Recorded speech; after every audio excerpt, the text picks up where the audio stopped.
আমাদের অনেকের সার্টিফিকেটে নিজের নাম, পিতা বা মাতার নাম অথবা নিজের বয়স, পিতা বা মাতার বয়স অনেক সময় ভুল এসে থাকে। তো এক্ষেত্রে আমরা বয়স এবং নাম সংশোধনের জন্য আবেদন করতে হয় শিক্ষা বোর্ডে।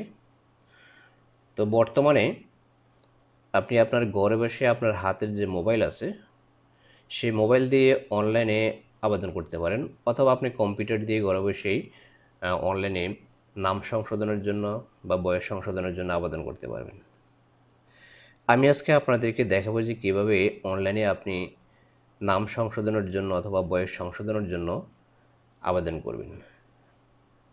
আমি এসকবির আপনাদের সাথে আছি, আপনারা দেখছেন এসকবির 5T8। আপনি যদি আমার চ্যানেলে প্রথম হয়ে থাকেন তাহলে অবশ্যই চ্যানেলটা এখনই সাবস্ক্রাইব করে রাখুন, কারণ আমরা প্রতিনিয়ত এখানে এরকম গুরুত্বপূর্ণ ভিডিও আপলোড করে থাকি। আর যদি ইতিমধ্যে আপনি সাবস্ক্রাইব করে থাকেন তাহলে আপনাকে অসংখ্য অসংখ্য ধন্যবাদ। ভিডিওটা শেষ পর্যন্ত দেখতে থাকুন। যদি দেখতে দেখতে ভালো লেগে যায় তাহলে অবশ্যই একটা লাইক দেবেন এবং বন্ধুদের মাঝে শেয়ার করতে ভুলবেন না। তো আমরা কম্পিউটার স্ক্রিনে চলে যাব। কম্পিউটার স্ক্রিনে চলে আসলাম। কম্পিউটারে আমরা যে কোনো একটা ব্রাউজার ওপেন করব। তো এখানে আমরা ক্রোম ব্রাউজারটা ওপেন করলাম। ক্রোম ব্রাউজারটা ওপেন করার পরে এখানে সার্চ বক্সে আমরা লিখব educational board Dhaka. Educational board Dhaka.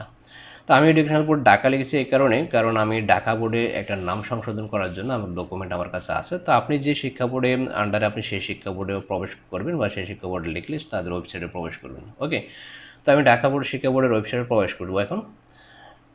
তো ঢাকা শিক্ষা বোর্ড ওয়েবসাইটে প্রবেশ করার পর তাদের ওয়েবসাইটটা ঠিক এরকম দেখাবে। তো এখান থেকে আমাদেরকে অনলাইন অ্যাপ্লিকেশান যে ট্যাবটা আছে সেখানে ক্লিক করতে হবে। তো এখানে ক্লিক করার পরে যেখানে অনেকগুলো অপশান চলে আসবে, এই অপশানগুলোর মধ্যে থেকে আমাদেরকে নাম ও বয়স সংশোধনের আবেদন এই অপশানটাতে ক্লিক করতে হবে। এখান থেকে আমরা আবেদন ফর্ম, সর্বশেষ অবস্থা, fresh document, password, phone manual দেখতে পাবো। তো এখান থেকে আমরা আবেদন ফর্ম যে অপশানটা আছে সেখানে ক্লিক করব। এরপর আমরা এক্সাম সিলেক্ট করে দেব, কোন সার্টিফিকেট চেঞ্জ করতে চাই। আমরা এখানে এসএসসি দিয়ে দিলাম। এরপর হচ্ছে পাশের সালটা দিয়ে দিতে হবে এখান থেকে। তো আমরা এখানে পাশের সালটা সিলেক্ট করে দিলাম। তারপর আমাদেরকে দিতে হবে রোল নাম্বারটা। এখানে আমরা রোল নাম্বারটা দিয়ে দেব এবং এরপরে দিতে হবে আমাদেরকে রেজিস্ট্রেশন নাম্বারটা। রেজিস্ট্রেশন নাম্বারটা দিয়ে দিলাম। দিয়ে দেওয়ার পর এখানে আমাদেরকে ফাইন্ড অপশানটাতে যেটা আছে সেখানে ক্লিক করতে হবে। ফাইন্ড অপশানে ক্লিক করার পর আমরা যে রোল নাম্বার আমরা রেজিস্ট্রেশন সেটার তথ্য পরেটা এখানে চলে আসবে। ওকে, এখানে একটা জিনিস হচ্ছে যে বিষয়টি গুরুত্বপূর্ণ, একই আবেদনে জেএসসি, এসএসসি পরীক্ষার তথ্য সংশোধন করতে হবে। তো একজনের একাধিক আবেদন করা যাবে না, অর্থাৎ আপনি যদি তিনোটার যদি কোথাও ভুল হয়, নাম ভুল হয়, তাহলে আপনি জেএসসি, এসএসসি এবং এসএসসি এই তিনোটা একসাথে আবেদন করতে পারবেন। ওকে, তো যেহেতু আমার এখানে শুধুমাত্র এসএসসির নামের ভুল হয়েছে, তো আমি শুধু এসএসসিটা সিলেক্ট করে দিলাম। তো এসএসসিটা সিলেক্ট করার পর আমি এখানে যে রুল নাম্বার আমি রেজিস্ট্রেশন দিয়েছি সেই অনুযায়ী এখানে আমার নাম, তারপরে রেজিস্ট্রেশন নাম্বার সব কিছু এখানে চলে আসছে। তো এরপর আমরা এখান থেকে শুধুমাত্র এখানে সেশনটা সিলেক্ট করে দিব। তারপরে সেশনটা সিলেক্ট করে দিলাম। দেওয়ার পর এখানে এরপর আমাদেরকে দেখাচ্ছে যে what is required to correct, যে আমরা এখানে কি পরিবর্তন করব। তো এখানে যেহেতু আমরা নামের কথা বলেছি, নিজের নাম, তো নিজের নামটা এখানে সিলেক্ট করে দিলাম। যদি ফাদার্স নেম হয় অথবা মাদার্স নেমে যদি ভুল থাকে তাহলে আমরা সেগুলো সিলেক্ট করে দিব। ঠিক আছে, এখানে আমাদেরকে আরেকটা মনে রাখতে হবে, সেটা হচ্ছে যে এইচএসসির বয়স সংশোধন হয় না, বয়স শুধুমাত্র এসএসসির ক্ষেত্রেই হয়, এর পরে কিন্তু আর কোনো বয়স সংশোধন করার সুযোগ থাকে না। ওকে, তো আমরা এখানে শুধুমাত্র নামটা সংশোধন করবে, তাই আমরা নামটা সিলেক্ট করে দিলাম। ওকে,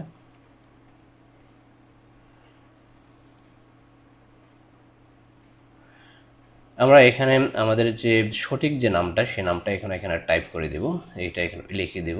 অর্থাৎ যে নামটা আমরা ভুল ছিল সেই নামটার সঠিক যে নামটা হবে সেটা আমরা এখানে মূলত লিখে দিতে হবে। ওকে, এরপরে হচ্ছে জন্ম সনদ দিতে হবে। এখানে আমরা অ্যাটাচে ক্লিক করে আমাদের কম্পিউটার থেকে জন্ম সনদটা এখানে অ্যাটাচ করে দেবে। তবে মনে রাখতে হবে যে জন্ম সনদটা অবশ্যই পিডিএফ করে রাখতে হবে আপনাদেরকে। হ্যাঁ, তো জন্ম সনদটা এখানে আপলোড হয়ে যাচ্ছে।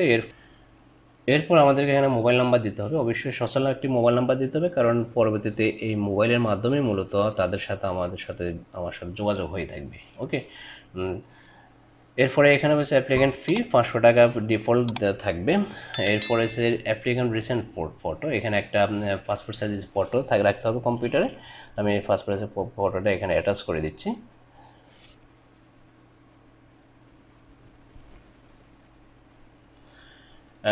ছবিটা এখানে অ্যাটাচ হয়ে যাচ্ছে। এরপর বলছে যে কজ অফ কারেকশন, যে কী কারণে আমাদেরকে কারেকশনটা করতে হবে। আমরা সেখান থেকে আমরা সিলেক্ট করে দিলাম যে এখানে বানান ভুল, তো আমরা বানান ভুলটা সিলেক্ট করে দিব। ওকে, এরপরে এখানে একটি ঘোষণাপত্র আসবে। তো এই ঘোষণাপত্রের মধ্যে টিক মার্ক দিতে হবে। তো আমরা এখানে একটা বক্স আছে, এই বক্সে টিক মার্ক দিয়ে আমরা সাবমিট অপশানটাতে ক্লিক করব। এখানে দেখাচ্ছে যে অ্যাপ্লিকেশন সেভ সাকসেসফুল, অর্থাৎ আমরা যে অ্যাপ্লিকেশনটা করেছি সেটা মূলত সেভ হয়েছে, এবং বলা হয়েছে যে your application is waiting for payment, আমাদেরকে পে করতে হবে ফিটা। তো এবং সেটা 7 দিনের মধ্যেই মূলত পে করতে হবে, এবং সেটা পে করার জন্য মূলত সোনালী স্লিপ যে আছে অর্থাৎ সোনালী ব্যাংকের, সেই সোনালী স্লিপের মাধ্যমে মূলত পে করতে হবে। ওকে, তো এখন আমরা যদি মূল যে অ্যাপ্লিকেশনটা করেছিলাম সেই অ্যাপ্লিকেশনটা যদি আবার ফিরে যায়, তাহলে আমরা পেমেন্ট ইনফরমেশানে দেখতে পাবো যে এখানে স্ট্যাটাসটা পেন্ডিং অবস্থায় আছে। ওকে, তো আমরা মূলত সোনালী স্লিপের মাধ্যমে অর্থাৎ সোনালী পেমেন্টের মাধ্যমে মূলত এটা পে করব। তো আমরা এখন সোনালী স্লিপের মধ্যে ক্লিক করব। ক্লিক করার পরে এখানে আমরা দেখতে পাবো যে মোবাইল ব্যাঙ্কিং অপশানটা আছে, সেই মোবাইল ব্যাঙ্কিং অপশানটাতে আমরা ক্লিক করব। এখান থেকে বিকাশ, নগদ, রকেট, ট্যাপ বা আছে, তো সেখান থেকে আমরা বিকাশ অপশানটাতে ক্লিক করব। যে এখানে আছে যে পে উইথ বিকাশ, এই অপশানটাতে যদি আমরা ক্লিক করব এখন, তো এখানে আমরা যেই বিকাশ অ্যাকাউন্ট থেকে টাকাটা কেটে নেবে সেই বিকাশ অ্যাকাউন্ট নাম্বারটা দিবে, তো উঠাবো। তবে অবশ্যই ওই অ্যাকাউন্টে পর্যাপ্ত পরিমাণ টাকা থাকতে হবে, অর্থাৎ আমাদের যে পরিমাণ টাকা থাকার প্রয়োজন। এরপর আমরা কনফার্মে ক্লিক করব। এখানে নাম্বারটা ওঠানোর পরে, সঠিক নাম্বারটা ওঠানোর পরে কনফার্মে ক্লিক করব। কনফার্মে ক্লিক করার পর মোবাইলে একটা ভেরিফিকেশন কোড যাবে, যে বিকাশ নাম্বারটা আমি এখানে উঠেছিলাম সেই বিকাশ নাম্বারে একটা ভেরিফিকেশন কোড যাবে, সেই ভেরিফিকেশন কোডটা এখানে আমাদেরকে উঠাতে হবে। তাই ভেরিফিকেশন কোডটা উঠালাম, উঠানোর পরে এখন আমাদেরকে কনফার্মে ক্লিক করতে হবে। কনফার্মে ক্লিক করার পর বিকাশের যে পিন নাম্বার আছে আমাদেরকে এখন সেই পিন নাম্বারটা এখানে উঠাতে হবে। পিন নাম্বারটা উঠে এখানে আমাদের কনফার্মে ক্লিক করতে হবে। দেখুন পেমেন্ট প্রসেস সাকসেসফুলি, অর্থাৎ আমাদের পেমেন্টটা সাকসেসফুল হয়ে গেছে, অর্থাৎ আমাদের অ্যাপ্লিকেশনটা কমপ্লিট হয়ে গেছে। ওকে, তো এখন আমরা যদি পেছন আসি, দেখুন যে আমাদের পেমেন্ট ইনফরমেশনের মধ্যে স্ট্যাটাসটা ফেড অপশান হয়ে গেছে।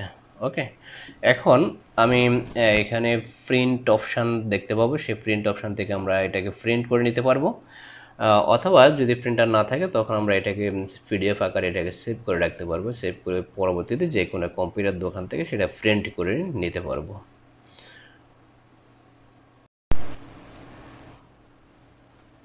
এখন আমি আপনাদেরকে জানিয়ে দেব যে অনলাইনে নাম সংশোধন এবং বয়স সংশোধনের আবেদন করার সময় কী কী কাগজপত্র লাগবে অর্থাৎ ডকুমেন্টস লাগবে, এবং আপনি যখন ইন্টারভিউ বোর্ডে যাবেন তখন সঙ্গে করে আপনাকে কী কী কাগজপত্র অথবা কী কী ডকুমেন্টস নিতে হবে।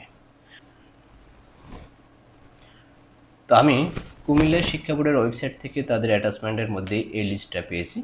তো অন্য কোনো শিক্ষা বোর্ডের মধ্যে আমি এরকম লিস্ট পাই নাই, তো আমি এই কারণে এই লিস্টটা আপনাদেরকে দেখাচ্ছি। সেটা হচ্ছে যে অনলাইনে নাম সংশোধনের আবেদন করার সময় যে ডকুমেন্টগুলোর প্রয়োজন, সেটা হচ্ছে যে 1 নম্বরের নাম সংশোধনের অ্যাফিডেভিট ন্যূনতম 200 টাকার স্ট্যাম্পে থাকতে হবে।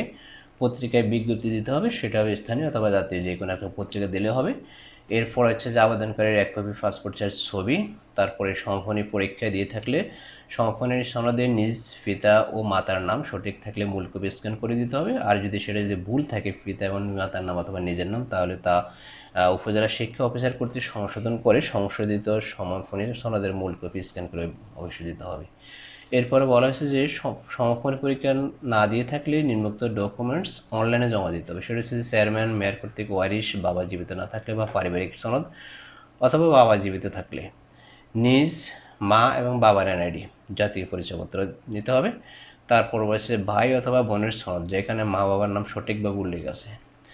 এরপরে বলা হয়েছে যে এসএসসি, জিএসসি, এসএসসি ও এইচএসসি সনদের স্ক্যান কপি আবেদন অনুযায়ী, যাতে আপনি যেটার জন্য আবেদন করছেন সেটা স্ক্যান কপি দিতে হবে। তারপরে নাম সংশোধনের ফি অনলাইন স্লিপ অথবা বিকাশের মাধ্যমে, যেটা আমরা বিকাশের মাধ্যমে পে করে দিয়েছি এভাবে আপনি পে করে দিতে পারবেন। ওকে, এরপরে বিশেষ দ্রষ্টব্যের মধ্যে বলা হয়েছে যে অনলাইনে আবেদন সম্পন্ন করার পর আপনার প্রতিষ্ঠান প্রদানের সাথে যোগাযোগ করে আবেদনটি অনলাইনে অনুমোদন করে নিতে হবে। অর্থাৎ আপনি সাকসেসফুলিভাবে আবেদনটা করেছেন, এরপরে আপনি যেই প্রতিষ্ঠানের থেকে পাস করেছেন সেই প্রতিষ্ঠানের প্রধান শিক্ষকের সাথে যোগাযোগ করে সেখানে অনলাইনে অনুমোদন করে নিতে হবে সেটা। ওকে। এরপরে এখানে আছে অনলাইনে বয়স সংশোধনের আবেদন করার সময় যে ডকুমেন্টগুলোর প্রয়োজন সেগুলো হচ্ছে যে প্রথম শ্রেণীর ম্যাজিস্ট্রেট কর্তৃক বয়স সংশোধনের অ্যাফিডেভিট, সেটা হচ্ছে 200 টাকার স্ট্যাম্প হতে হবে ন্যূনতম। তারপরে পত্রিকায় বিজ্ঞপ্তি থাকতে হবে জাতীয় বা স্থানীয় যে কোনো পত্রিকায়। তারপরে সিভিল সার্জন কর্তৃক বয়স নির্ধারণী মেডিকেল রিপোর্ট। তারপর আবেদনকারীর 1 কপি পাসপোর্ট সাইজ ছবি। তারপরে সমাপনী পরীক্ষা পিএসসি দিয়ে থাকলে সমাপনী সনদের নিজ পিতা মাতার নাম বয়স সঠিক থাকলে মূল কপি স্ক্যান করে অবশ্যই দিতে হবে। সমাপনী সনদে যদি পিতা মাতার বা নিজ বয়স যদি সঠিক না থাকে তাহলে উপজেলা শিক্ষা অফিসার কর্তৃক সেটা সংশোধন করে সেটা স্ক্যান কপি দিতে হবে। তারপরে সমাপরীক্ষা না দিয়ে থাকলে বয়স সংশোধনের সাপেক্ষে প্রয়োজনীয় কাগজপত্র অর্থাৎ এনআইডি, পাসপোর্ট, জন্ম নিবন্ধন ইত্যাদি সাবমিট করতে হবে। তারপরে বলা হয়েছে যে এসসি এবং এসএসসি সনদের স্ক্যান কপি আবেদন অনুযায়ী, যেটা যেহেতু বয়স সংশোধন শুধুমাত্র যে এসএসসি পর্যন্ত হয়, এরপরে কিন্তু হয় না, এইচএসসি থেকে আবেদন বয়স সংশোধন হয় না। এই কারণে জেএসসি এবং এসএসসি সনদের স্ক্যান কপিটা দিতে হবে। তারপর বয়স সংশোধনের ফি যেটা আমরা একটু আগে পরিশোধ করেছি সেভাবে আপনারা পরিশোধ করতে হবে। ঠিক এখানে বলা হয়েছে যে বিশেষ দ্রষ্টব্যের মধ্যে অনলাইনে আবেদন সম্পন্ন করার পর আপনার প্রতিষ্ঠান প্রদানের সাথে যোগাযোগ করে আবেদনটি অনলাইনে অনুমোদন করে নিতে হবে। এরপরে বলা হয়েছে যে বোর্ড সভায় সাক্ষাৎকারের সময় সকল মূল ডকুমেন্ট সহ আবেদনকারী উপস্থিত থাকতে হবে। তো এখানে আরেকটা জিনিস জেনে রাখা উচিত, সেটা হচ্ছে যে আপনি মূল যে ডকুমেন্টসগুলো আছে সেগুলো নেবেন এবং এটার সাথে সাথে আপনাকে কমপক্ষে 2 কপি ফটোকপি করে নিয়ে যেতে হবে। ওকে।